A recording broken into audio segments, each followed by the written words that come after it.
Firstly, how are the players who tested positive or have had to isolate? How are they doing?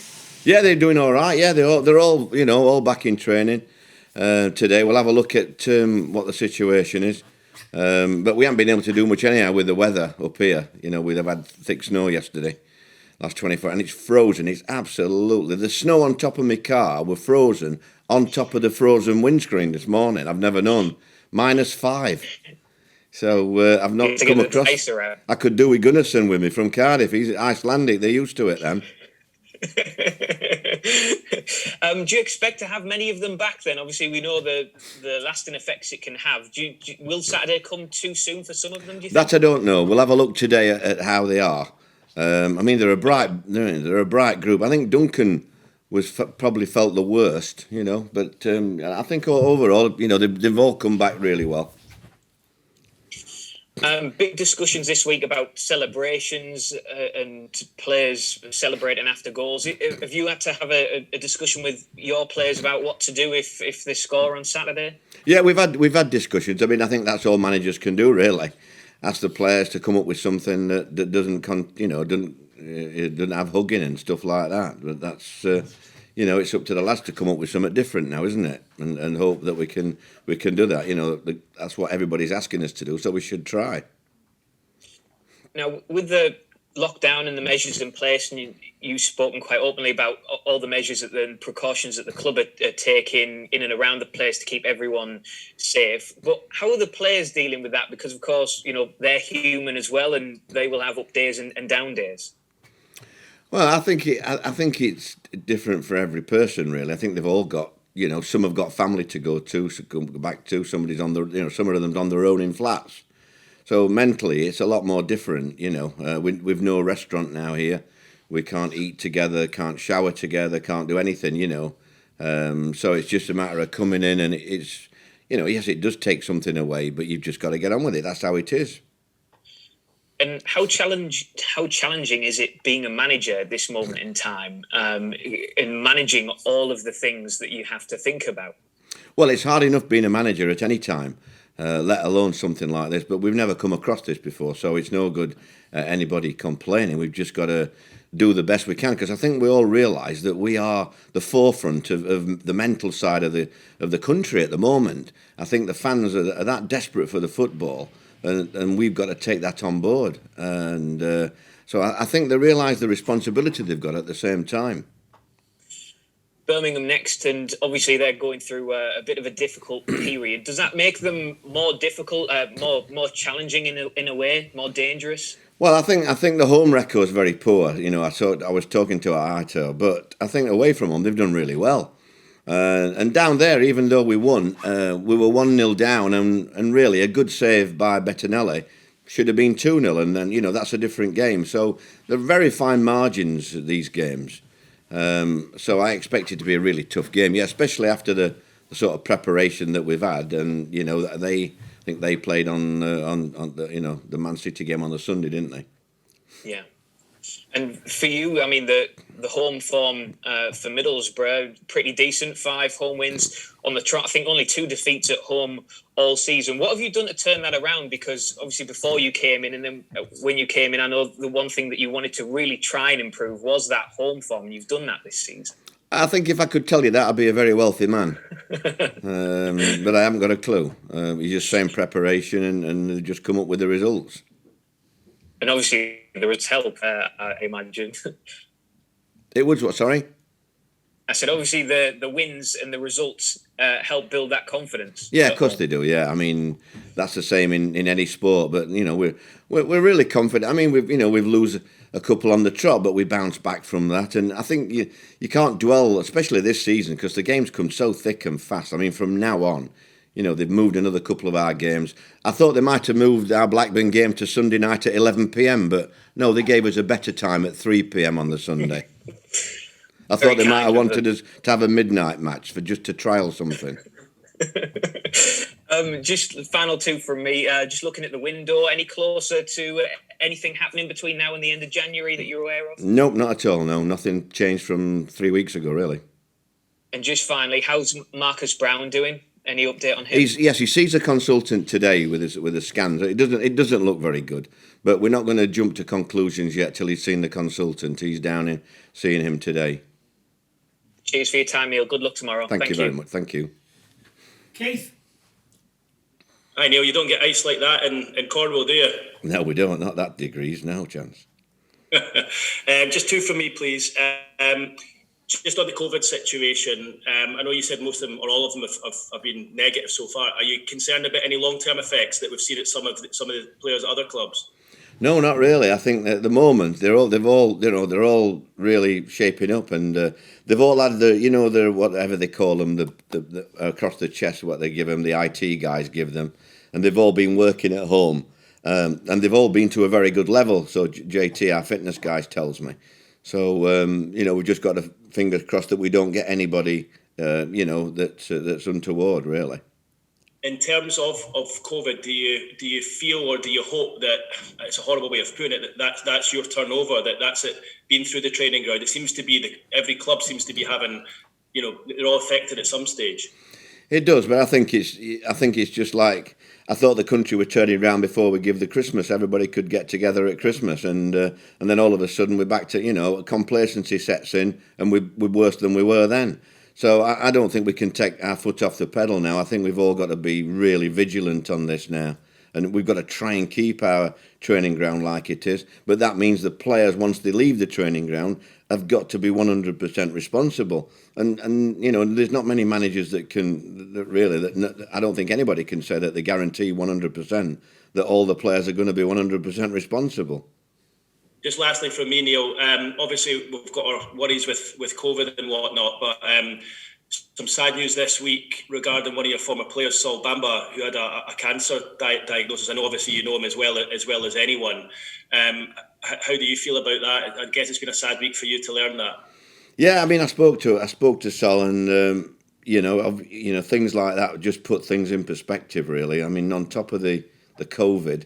When you get a result like that as well, I mean, it takes some coping with. But if anybody can do it, Solly's a really strong character, and he's got a good family, and you need that. He knows that I went through that with Sharon, and we had I don't know what I told you, but I told somebody that the other day on interview, Sharon was ever so funny. She said, tell Sol that there's some good news that's come out of it. She's got 4 weeks from her chemotherapy, and we're going to let him have them.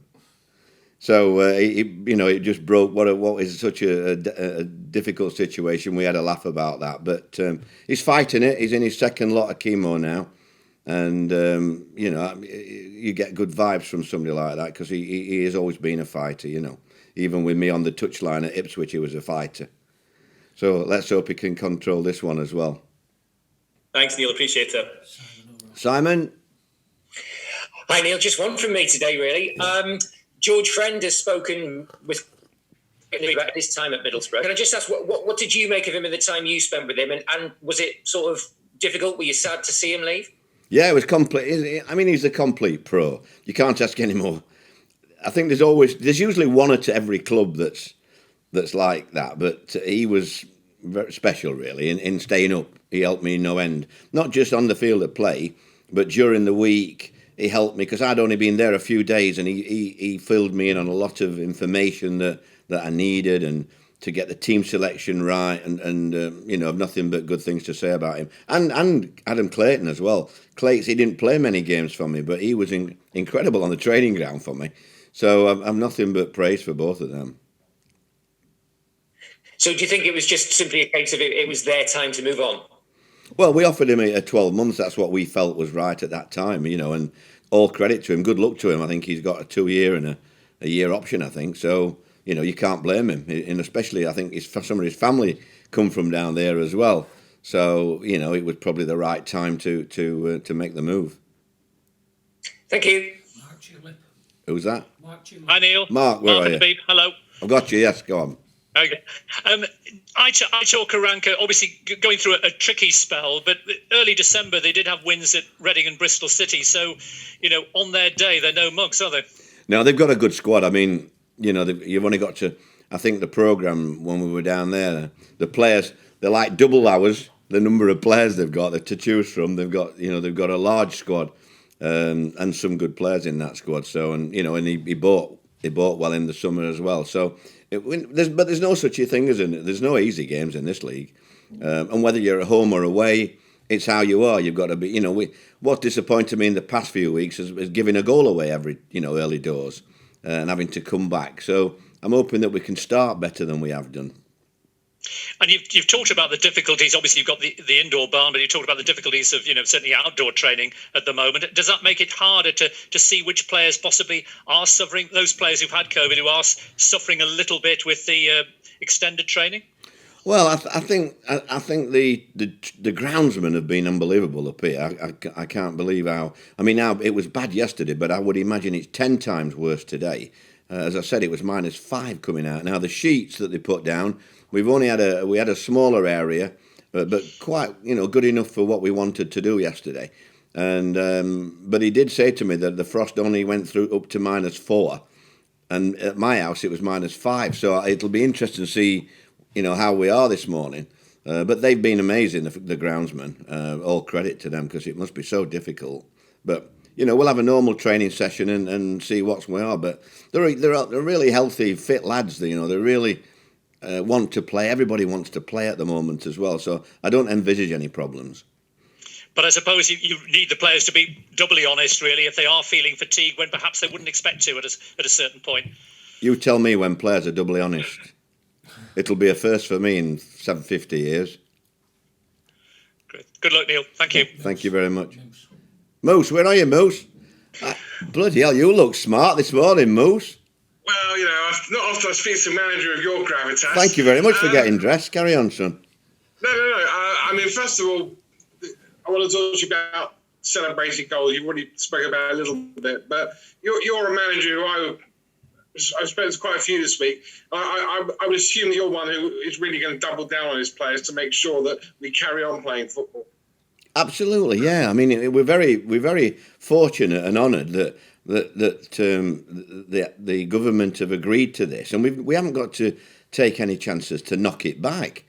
So I'm hoping that the lads realise that. I mean, I've emphasised it every day this week when we've trained. We've only trained, we couldn't get in till Wednesday on the training ground, but Wednesday and yesterday I emphasised that. I'll be emphasising it again today, and I just hope, that they take it on board. I've given the job to Tavernier to do. It's his job now to organise the goal celebrations in the next few weeks. Then I can fine him. You also said it about the players being 100% responsible when they leave the training ground. I mean, you're a manager. You're not their dad. You can't be responsible for grown adult. No, I mean, in fairness, Moose, they must have been in contact with other people because they wouldn't have got it. But I'm the same. I had it as well, Moose, didn't I, earlier? And I haven't got a clue how I got it. So it doesn't take much. And this new strain is like everywhere, isn't it? It's getting in everywhere. So. I've just asked them really to be extra vigilant and tell the partners and the families that they live with that they've got to be just as vigilant. It's no good thinking, I'll just see the next door neighbour, I'll just pop over the road. They can't be like that now. We've got to adhere to what we've been told and hope we can get this horrible thing under control. Is this the worst period in terms of away from football you've ever known in your career? Yeah. The worst threat to football. Yeah, absolutely. I mean, I'm not that old enough to go in the Second World War, but, things were pretty bleak in those days from what I was told when I was a kid. And this is pretty bleak as well. There's still people that don't realise how important it is to adhere to the guidelines, and footballers. Yes, you do get anybody that breaks the law in football is going to be front page news, and we've got to realise that. We're not ordinary run of the mills, and where if somebody breaks the law and it's not going to be selling newspapers. So we've got to make sure that we're not the headlines, and that we are the group, and we are the one thing that keeps the country going mentally at this horrible time. So, I can't stress how important it is to these lads. And now this new strain, Moose, it's not just my age, is it? It's the younger ones as well that are getting it. So it's even more vital that we adhere and try and get it out of the way. Just two more. One on the playing side of things. One place off the playoffs. I know you didn't want to talk to me after your win at Wickham about the possibility of this being a 9th or 10th promotion season for you. But as things go on, you must be absolutely delighted with the way your team is playing for you and the results they're getting for you. Absolutely, must. You know, we need 3 more wins to be safe, and we're only in January, so it's been a great start to the season. I can't think. I know it's beyond my wildest dreams that we could be safe in February. You're normally called in at this time to save a club, aren't you? Goodness gracious. Yeah, usually Steve might add it. When we get safe, he might have had enough of me then and let me go somewhere else.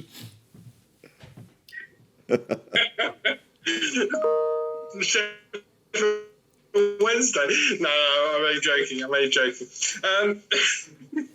Last question. You shouldn't joke. In terms of the vaccine, you shouldn't joke about things like Moose, you shouldn't joke about things like that, okay? What, Sheffield Wednesday? Yeah. Carry on. No, sorry. Just another serious one. The vaccine. I mean, you're very nearly eligible for a vaccine, but when do you stand on football players getting into the money that goes into testing? What Sean Dyche said last week, the money that goes into testing can maybe be used elsewhere, or do you think footballers should make their turn in the queue? I think once you give an opinion, it's open to everybody, and there's people waiting to dissect everything you say. I think what he meant was very, very good about let's get some more money to the NHS. I thought that was good, but people that want to sell newspapers don't see it like that. They just see the negative, how, these high almighty footballers want the injections before the 80-year-old, COVID that threatened, talk of rubbish. It's all rubbish for me. So I'm better not quoting anything, really.